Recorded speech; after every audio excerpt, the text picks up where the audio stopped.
আপনারা তো একটা অ্যাপোলজি দিলেই পারেন। এই অ্যাপোলজি আমরা মিনিমাম 3 বার দিয়েছি। প্রফেসর গোলাম আজম সাহেব দিয়েছেন, মৌলানা মতিউর রহমান নিজামী সাহেব দিয়েছেন, এবং আমি দিয়েছি।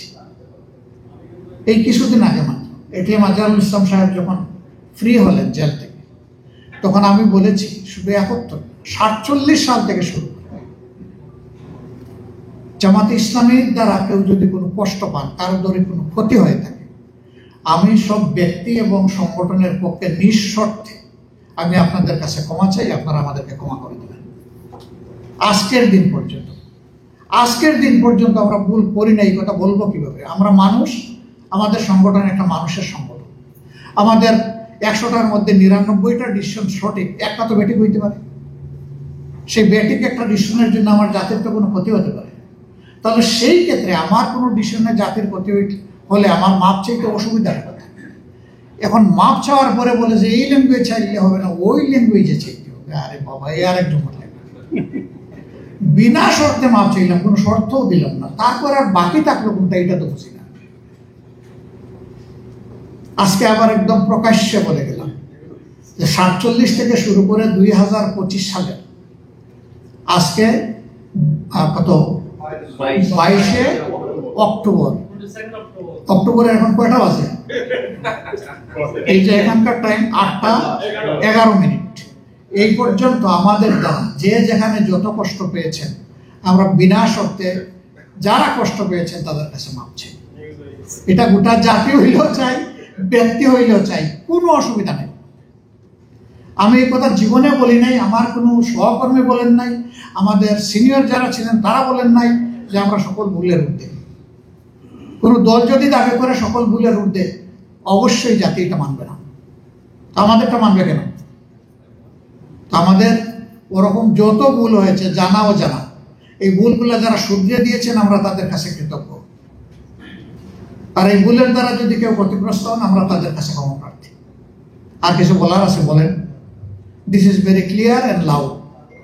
এরপরে বলবে যে নিউ ইয়র্কে গিয়ে শফিকুর রহমান ক্ষমা চেয়ে আসছে, দেশের বুকে ক্ষমা চায় নাই। ভাই, আমি দেশেও চেয়েছি, আমার মুরব্বীরাও চেয়েছেন, এখানেও চাইলাম, যখনই সুযোগ পাইব তখনই চাইব। আবার কেউ আমাদেরকে এরা বলে একটা দল আমাদের দেশে আছে, বেশি বেশি ক্ষমা চায়। ক্ষমা চাও অপরাধ? তাহলে ভাই, শুধু 71ই ভুল করেছি, আর করি নাই। আর যারা আমাদেরকে ক্ষমা চাইতে বলে তারা ফেরেশতার দল।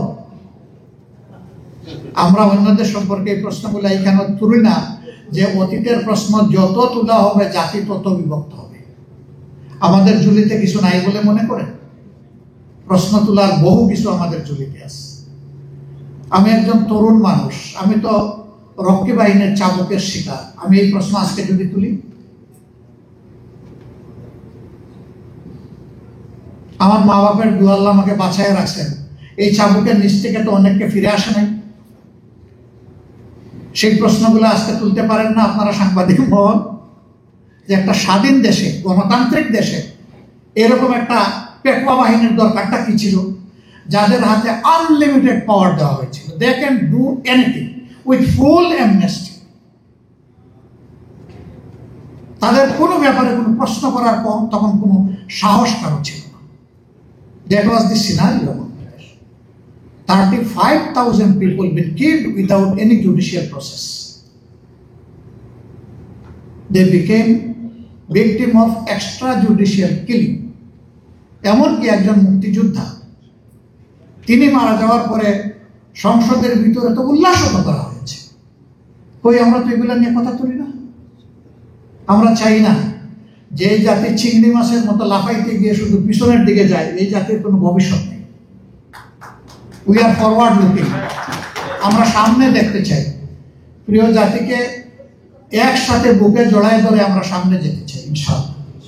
এই জন্যই আমরা জাতিতে কোনো ডিভিশন চাই না, আর ওই সমস্ত বিষয় নিয়ে ঘাটতেও চাই না। আল্লাহ আমাদেরকে মাফ করুন।